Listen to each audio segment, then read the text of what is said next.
All right, guys, what is going on? Welcome back to another edition of Quick Question Friday, where I take a real question from a real Etsy seller and answer it to give you guys some gold nuggets, to give you strategies, tips, and feedback to start, build, or grow your Etsy and handmade business. Let's dive in to today's episode.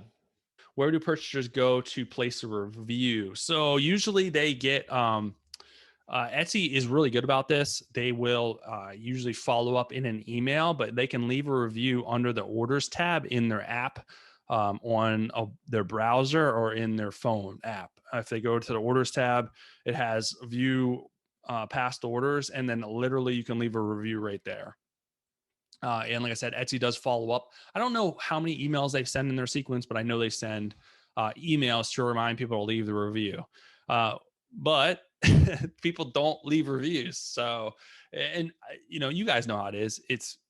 You're busy. It's hard to take the time to leave a review, and it kind of sucks because we will, if someone does something wrong, we're going to be more apt to leave a review than when someone does something right. And as a seller and as an entrepreneur, I really try to do a better job of leaving good reviews. But it is still a challenge. So it's still a challenge for people too when you that's what's frustrating when you start Etsy is you need reviews to build your business, but people aren't leaving them. So it gets a little frustrating. And what I've found is only about 10 to 15% of all buyers will leave reviews. And it is always a challenge. Now there's things that you can do on your packing slip. You can customize it and ask them to leave reviews on your packing slip. So within Etsy, when you're putting out your orders, it also gives you an option to print out your packing slip. Just thank them. Always profusely thank your buyers. And if you're happy, please leave a review. We really appreciate it. If there's any issues with your order, please let us know and give us a chance to correct it before leaving a review. That should be on all your packing slips. So people know, hey, reach out to me. Don't just leave a bad review. You'll still have people leave a bad review before they reach out to you, but it doesn't mean that you can't still reach out to them and fix the issue, and then they can update their review. Um, every single person that has left a bad review, I think, but like one or two, I've fixed it and they've updated their review. And early on too, there's nothing wrong with this. Isn't scalable if you start selling a lot, but you can do it early on because reviews are so important early on in they're important across your journey, but especially early on to build, to help your SEO. So what you can do is you individually track their packages that you sent out. And when it's delivered, it shows as delivered like the next day or two. Send them a message through the Etsy app and just say, hey, I saw your package was delivered. Um, thanks again so much for purchasing from us. We really appreciate it. We just wanted to check and make sure that you were happy with your item.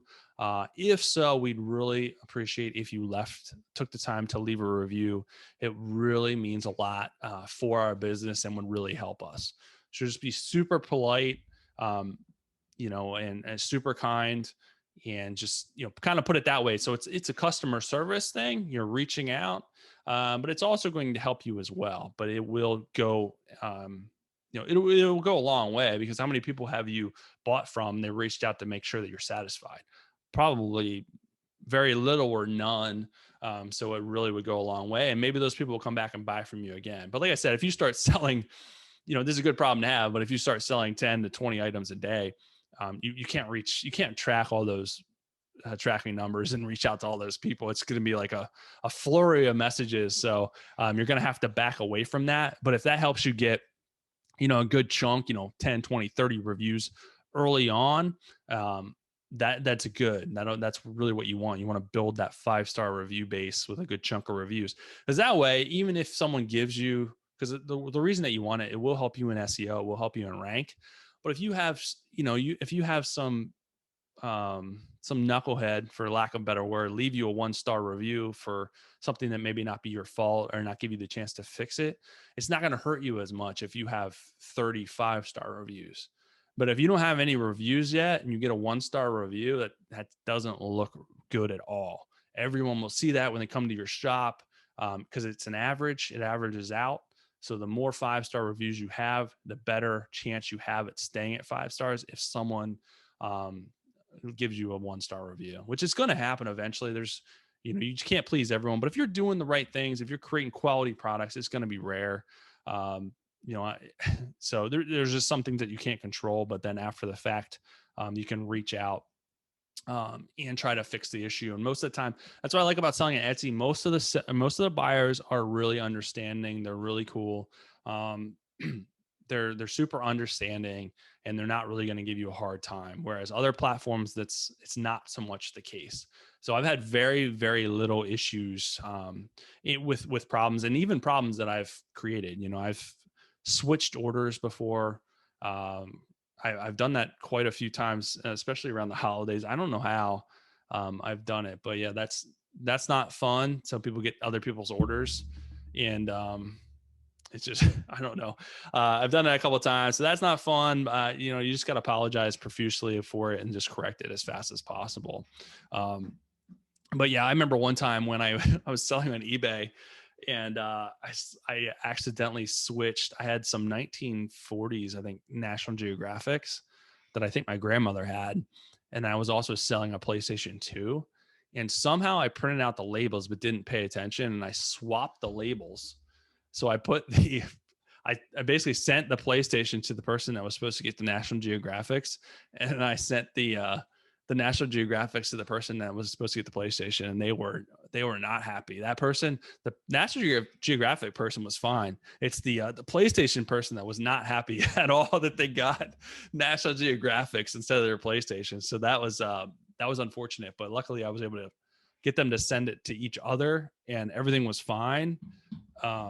But that was not a fun situation to deal with. So pay attention. The rule is pay attention when you're sending out your stuff, because you don't want to swap orders. It's easier to do than you may think. Like I said, I'm not perfect. I've made my fair share of mistakes. It's about finishing strong and solving the problems and fixing your mistakes to the best of your ability. So. All right, guys, that is all for today's episode. Hopefully, you got a lot out of that Quick Question Friday talking about reviews. I did want to mention, though, in talking through or in listening to that episode, when I recorded it, this tool didn't exist yet, but I often talk about the tool Alora, which helps people with SEO, and there's a bunch of different functions to help you with your Etsy business. Really good tool, but they actually have a follow-up reminder tool now. So if you have Alora, or you're looking to get Alora, I would recommend using that tool. And what that allows you to do is track your orders where where reviews have not been submitted yet. And you can submit inquiries or messages to the people that haven't submitted a review yet. So it allows you to keep a database of people that haven't submitted reviews and the people that you've actually sent messages to. And there's also a way to set up default messages. And there's some already in there where you can literally click on the person that you want to send the message to, and it takes you right to Etsy. It already has the message put into Messenger, and you just hit send. So it's really good. It takes away the manual. I know I was in the episode, I was talking about how it's manual. You have to write each message and send each message to the person and then track who you sent them to. This takes all of the guesswork out of it and it makes it a lot easier. So especially if you're a newer shop and you need those reviews, the follow-up reminder tool is a great tool to get a lot more reviews a lot faster. I know the people that have used it, including myself, have been able to get so many more reviews a lot faster. Not to mention it adds a really good customer service element to those people, because you're checking in with them first and foremost, and then you're also asking them to leave a review, which a lot of people will leave a review. It increases the chances, if you're reaching out to them, that they'll leave a review rather than the people leaving it to their own devices, so to speak. So I'm going to put a link below in the show notes, wherever you're watching or listening to this, where you can get Alora. They do have a free trial, but the follow-up tool is amazing. It's one of their newest tools, and it will 100% help you get more reviews, which in return will help your shop grow, help your SEO, and that's what we want, right? But other than that, I'll be back with another great episode for you guys soon. Have an awesome rest of your day.